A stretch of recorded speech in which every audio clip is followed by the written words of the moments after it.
Hi, I'm AJ Hogue, one of the teachers of Learn Real English, and welcome to our video course. Now, let's get started with rule number one, or secret number one.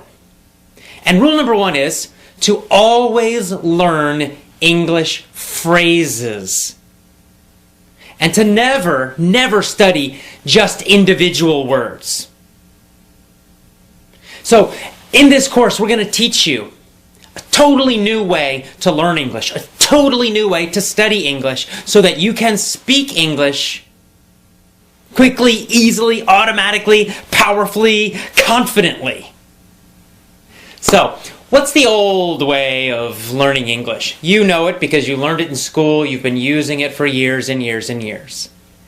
You sit in a classroom, you've got a textbook, you memorize lists of vocabulary words, you study lots and lots and lots of grammar rules.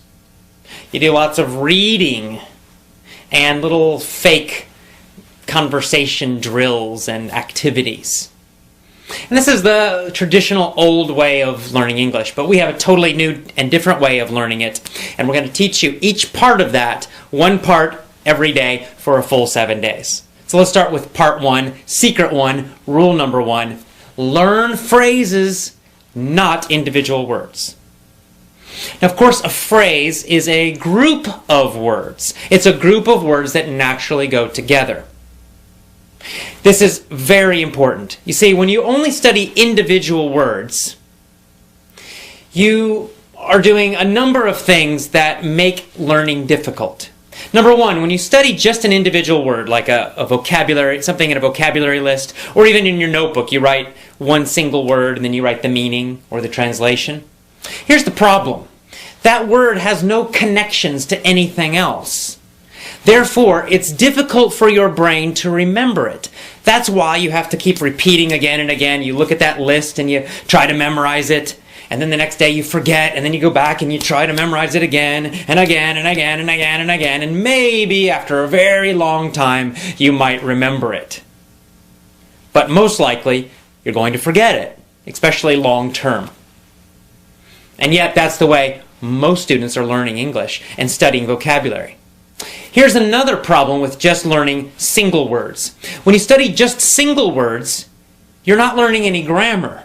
But when you study phrases, you are actually learning grammar. It's a kind of an effortless, easy way to learn grammar. You don't need to think about rules. You don't need to think about anything. And yet, you will be learning correct grammar when you study groups of words instead of phrases. Let me give you an example of this. Let's just, take any phrase like, or I'll go to a simple sentence. He was a bad dog. He was a bad dog. Now, let's imagine that you're a new English student and, the word bad is new for you. Of course, I know you know it, but let's just imagine you go way back to the very beginning, your first year of learning English, and bad is a new word.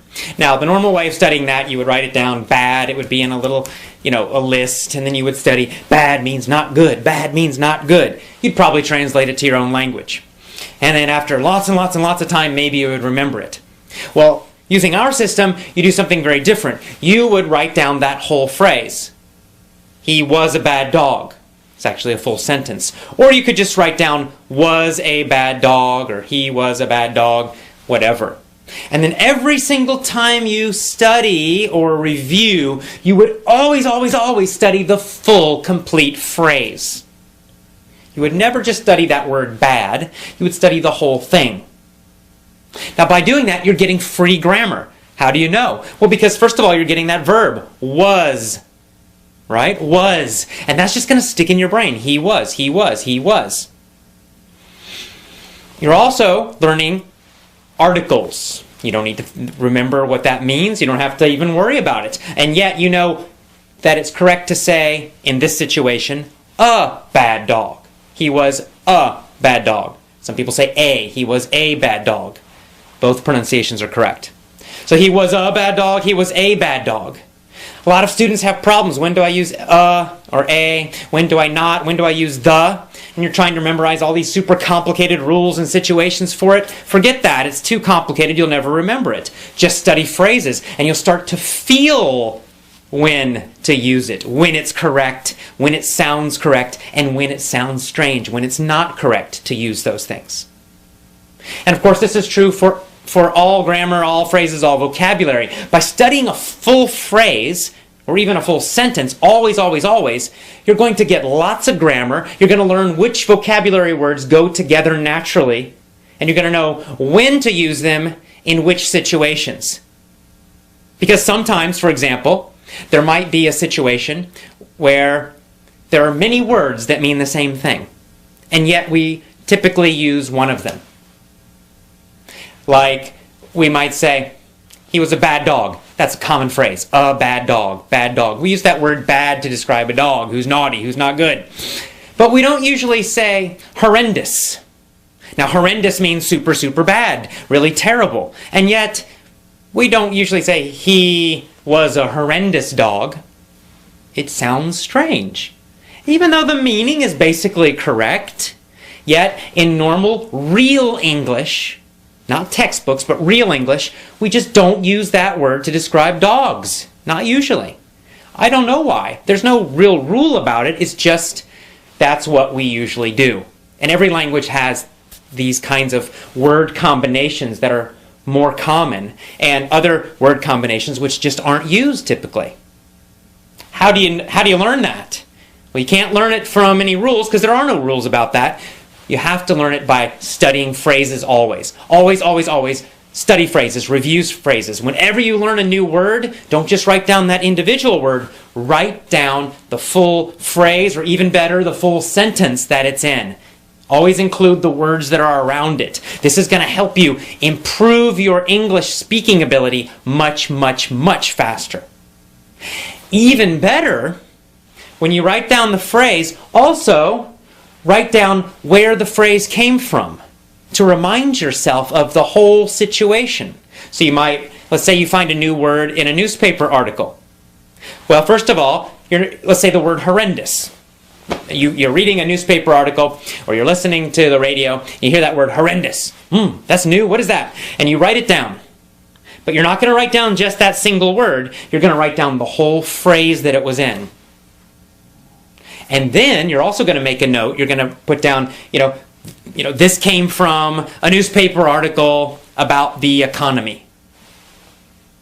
And this is going to trigger you, it's going to remind you, give you a memory cue, a memory reminder of the full situation.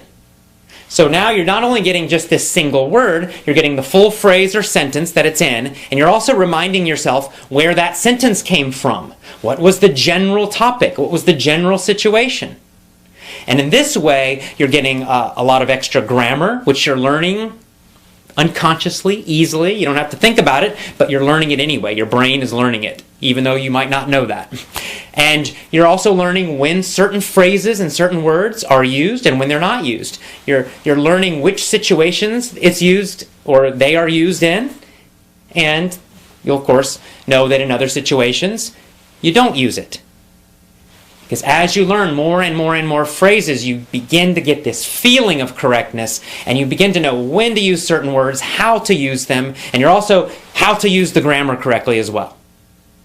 This is so important. It's such a simple, simple little secret, a simple little trick, a simple little rule, and yet it can totally change the way you speak English and learn English.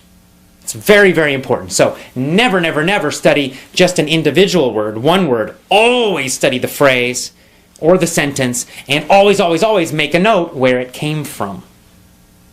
And you want those phrases and sentences to come from real English, which we'll talk about more later, not from textbooks. Here's another advantage of studying phrases and full sentences and always knowing the situation that they came from. Phrasal verbs. You guys know about them. You know all about phrasal verbs that are a frustration for so many students, right? To be knocked out or knocked up have totally different meanings, right? Knocked out is a phrasal verb. It's a two-word verb. It's a verb phrase. And to be knocked out means to, like, it's like in boxing or sports. You get hit and you go. It's like you're asleep, right? Boom, knocked out on the floor. To be knocked up means to become pregnant. We use that for women.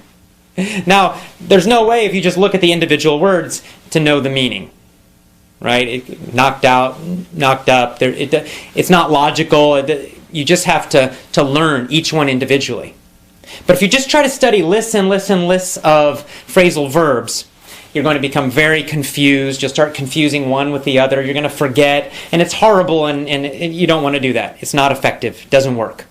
But if you learn those phrasal verbs from real situations, real sentences, real articles, real audios, real speech, and then you always study them in the whole sentence, so then you know the situation, right? If you get the whole sentence, the fighter knocked out the other fighter. And you're always studying that full phrase or sentence. The fighter knocked out the other fighter. You're going to just naturally know. You got that word fighter in there. Helps you to remember the situation. And it helps you to remember the meaning of that phrase, knocked out. Or you could say, the woman got knocked up by her boyfriend. Right? So now you're like, oh yeah, boyfriend. It gives you a clue, gives you an idea of the meaning of that phrase. And you'll know that you always use that phrase in situations that describe pregnancy.